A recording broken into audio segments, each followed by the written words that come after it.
salud, turismo, cultura, deporte, educación. Eso y más es lo que somos. ¿Y quiénes somos? ¡Ya oíste! El programa del Instituto de Seguridad y Servicios Sociales de los Trabajadores del Estado.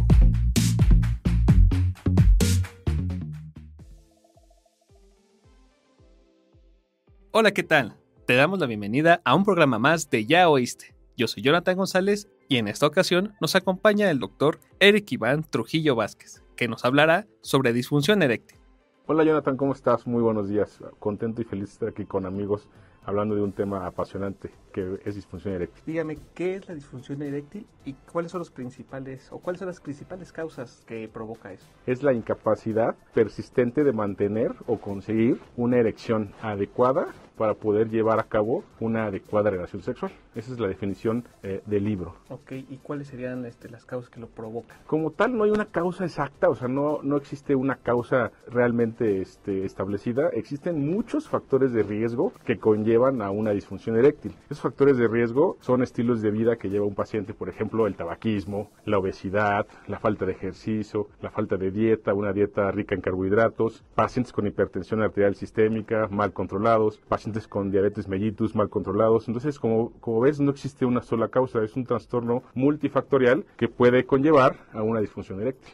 Ok, bueno, y hablando de esto de trastornos, ¿cree usted que la salud mental tenga algo que influye en esto? O sea, como el estrés, la ansiedad. Sin duda alguna. Anteriormente, que el tema no estaba tan bien estudiado, se consideraba un 60% o un 80% de causa psicológica. Ahorita ya es una enfermedad muy bien estudiada, pero definitivamente el factor psicológico tiene mucho que ver con la enfermedad. Hay pacientes que llegan a mi consultorio, adolescentes, que ellos no tienen ningún factor de riesgo así demostrado, pero tienen miedo al fracaso. Entonces, o bien eso desencadena una mala respuesta sexual y por eso el factor psicológico sin duda es un factor que está bien establecido que te puede conllevar a una disfunción eréctil. Pacientes con enfermedad cardiovascular que toman medicamentos pueden ser candidatos o son pacientes que sufren de disfunción eréctil. La disfunción eréctil aumenta con la edad. Se dice que un 5% de los pacientes a los 40 años de edad pueden llegar a requerir disfunción eréctil marcada y un 17%. ¿Tú, por ejemplo, qué edad tienes? 28. Tú no entras en la estadística, o sea, supongo que tu función sexual debe ser muy adecuada. Oh, gracias al cielo. El 5% a los 40 años, 70% a los 70 años. Y se dice que 1 de cada 4 hombres a los 60 años de edad sufren disfunción eréctil. O sea, ahorita somos 4 individuos aquí. Uno de nosotros, si tuviéramos 60 años, tuviéramos disfunción eréctil. Oh, ok, interesante. Y bueno, por ejemplo, hablando de esta edad, ¿ha habido casos que le ha dado a adolescentes o solamente ha sido todo mental, todo de que voy a fallar en esta ocasión? En ocasiones es mental, el miedo al fracaso, y en ocasiones si existe algún traumatismo, algún trastorno medular, no sé, un accidente, que el paciente quede parapléjico, ahí la edad ya no influye, ahí más bien influye el factor de riesgo que fue el traumatismo. Entonces, cada paciente se debe de individualizar, o sea, no es una receta de cocina, sí, claro, y no existe, o sea, la causa-efecto. Se tiene que individualizar, estudiar psicológicamente, hacer una historia clínica completa, ver qué factores pueden estar afectando la función sexual, y si se descarta que existe algún problema metabólico, es un paciente ya añoso, de tercera edad, diabético, hipertenso, bien controlado, si se descarta todo lo metabólico, entonces sí nos enfocaríamos en terapia psicosexual. Actualmente las terapias psicosexuales, si el paciente se descartó todo lo metabólico, el 90% tiene mucha eficacia, pero sí con ayuda de psicosexólogos. Ok, ¿ya ves? Vayan a terapia, chicos, para que funcione y no se pierda este momento. De hecho, sí.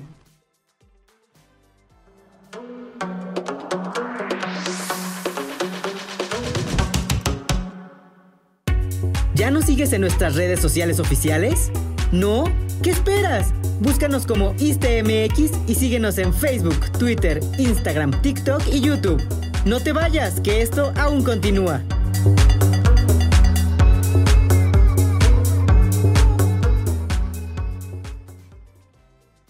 ¿Hay un tratamiento para esta disfunción? Sí, existen, la verdad, como te decía anteriormente, Jonathan, se debe de individualizar todos los casos. Entonces existen terapias orales, terapias tópicas, que son como pomadas que se untan en los genitales del hombre, del pene, que ayudan a tener una mejor rigidez. Acuérdate que la función eréctil depende de una vasodilatación. Entonces, existen también mecanismos mecánicos, por ejemplo, un torniquete, que eso se vende en la sex shop, que lo que busca es un estancamiento del flujo venoso.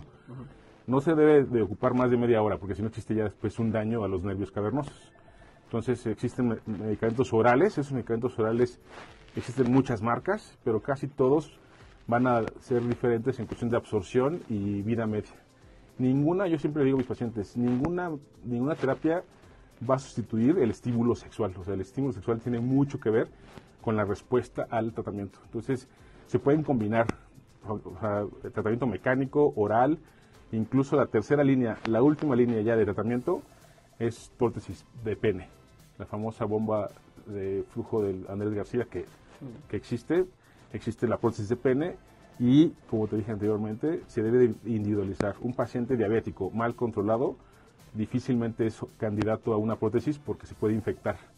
La desventaja de las prótesis de pene es el costo. O sea, el costo sí puede variar y son caras, pero si el paciente tiene los medios económicos para hacerlo y cumple los criterios de un paciente que no es cardiópata, que no toma anticoagulantes, que no es diabético, que está bien controlado, que tiene una esperanza de vida de más de 20 años, paciente de 50, 60 años, con disfunción eréctil, que ya intentó manejos previos con medicamentos orales, es candidato a una prótesis de pene. Y un tratamiento de segunda línea, inyecciones intracavernosas de medicamentos que te ayuden a vasodilatar los tubos cavernosos. Esos medicamentos, esa segunda línea, es un poquito más restringida porque el paciente le da miedo pues tocarse o inyectarse él solito unos minutos previos a la relación sexual.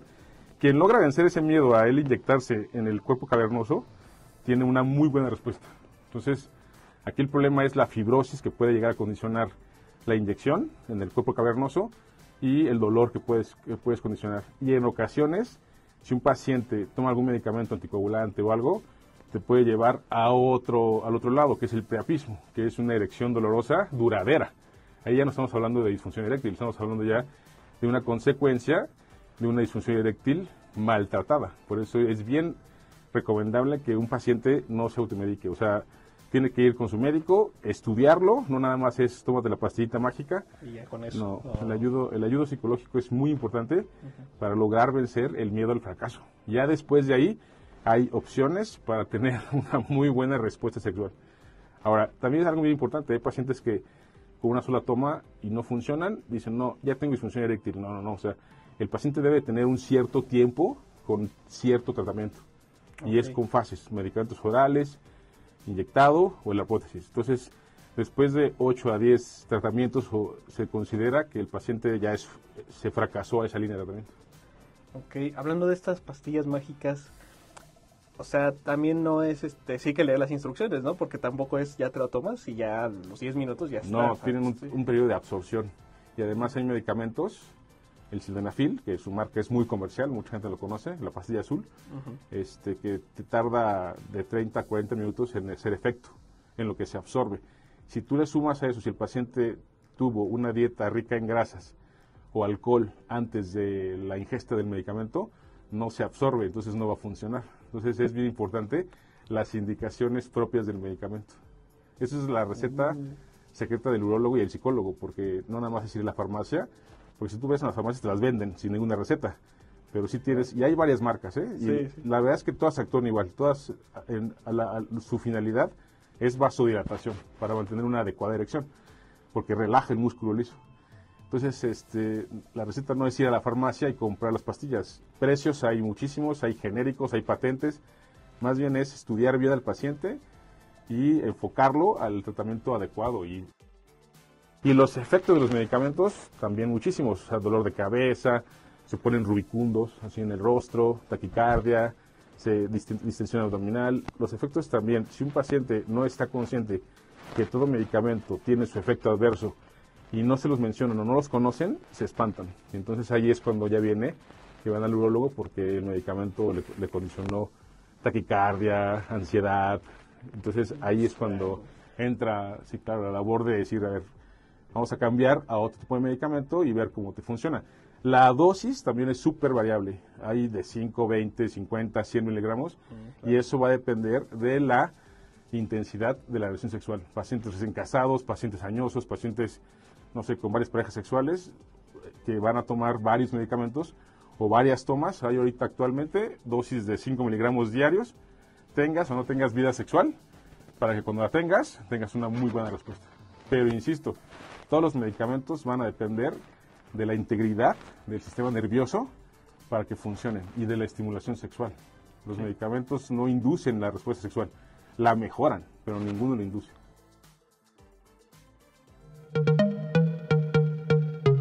¡Hey tú! No te muevas, esto aún no termina. Y si te perdiste algún programa, puedes escucharlo en tu streaming favorito. Estamos como Ya Oíste.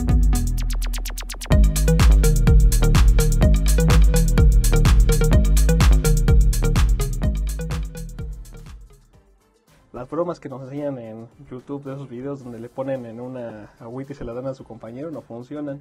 No se lo ponen, no, ahora sí que no se lo ponen. Mira, yo activo. En la secundaria hablamos de yombina, Ajá. que la venden así en mercados populares. La verdad es que son como mitos y a veces son sustancias que sí conducen vasodilatación, pero no está demostrado científicamente que tanto. Entonces se torna peligroso en ocasiones la dosis, porque ahí no puedes regular tú la dosis. Exacto. Sí. Entonces, yo en la secundaria expulsaron a un amigo mío, que no voy a decir su nombre para no no quemarlo. Para no quemarlo, pero sí existe la famosa yombina, que la siguen vendiendo, pero ahí para que veas la dosis, sí, su efecto sin duda es similar a los medicamentos comprobados científicamente, ¿no? O sea, es vasodilatación.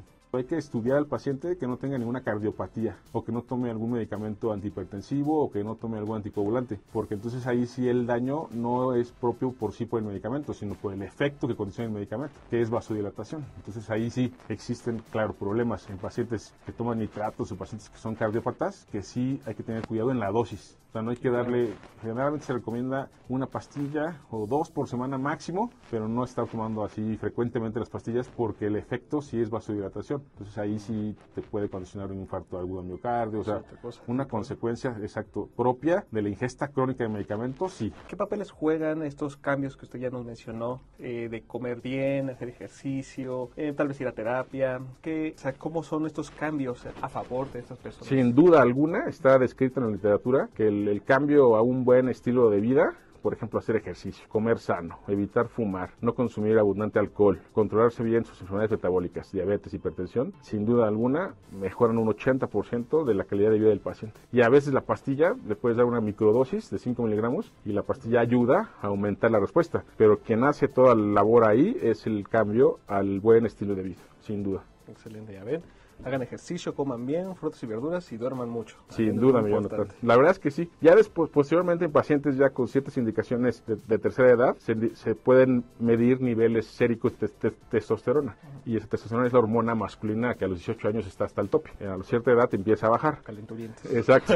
Entonces, existe testosterona inyectada o untada como un ungüento en pacientes que tienen cierta indicación para que aumenten la respuesta al tratamiento, porque a veces el tratamiento en ciertos pacientes no es óptimo. Entonces ahí es donde entra la definición franca de disfunción eréctil, ¿no? O sea, la dificultad para mantener o conseguir, porque hay pacientes que pueden conseguir la erección y tardan 2-3 minutos y entonces se pone flácido el pene. Entonces ahí es cuando entran los medicamentos que ayudan a mejorar la erección. Pero ojo, no quiero dar a entender que los muchachos de 18 años, 20 años tomen testosterona, no. Está indicado en pacientes con cierta edad con niveles séricos de testosterona bajos. Hay que trabajar el trastorno ahí psicosexual que pudiera llegar a tener. Sí, claro, porque ahí son muy tremendos estos chavos Sin hoy duda. en día. Cada vez están peor, ¿eh? Sí, saben más que nosotros ya.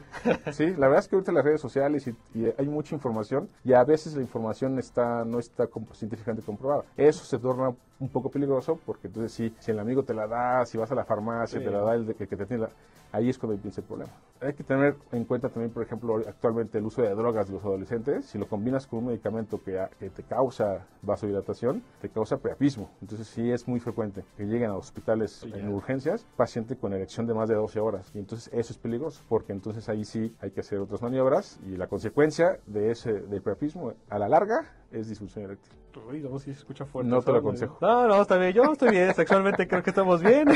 No necesitamos esa pastilla y lo demás. Creo que todo está muy bien. voy perfectamente. Perfecto, mi Jonathan, eso me da gusto. No, De todos sí. modos, te dejo mi tarjeta por si te ofrece. Claro, sí, uno nunca sabe, ¿no? Para el futuro.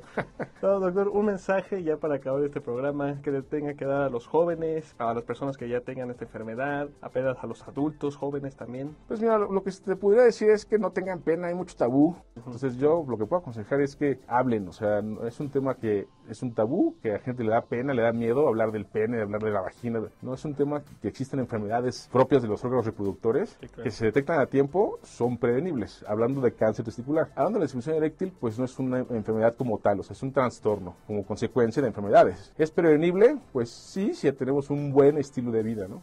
Un placer a todos. Y con esto hemos llegado al final de este programa. Le agradecemos mucho al doctor Eric Iván Trujillo Vázquez, que nos dio todas estas recomendaciones e información sobre disfunción eréctil. Mi nombre es Jonathan González y te esperamos en el siguiente programa.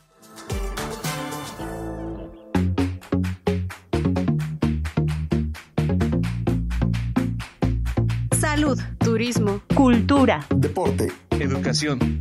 Eso y más Es lo que somos. ¿Y quiénes somos? Ya oíste.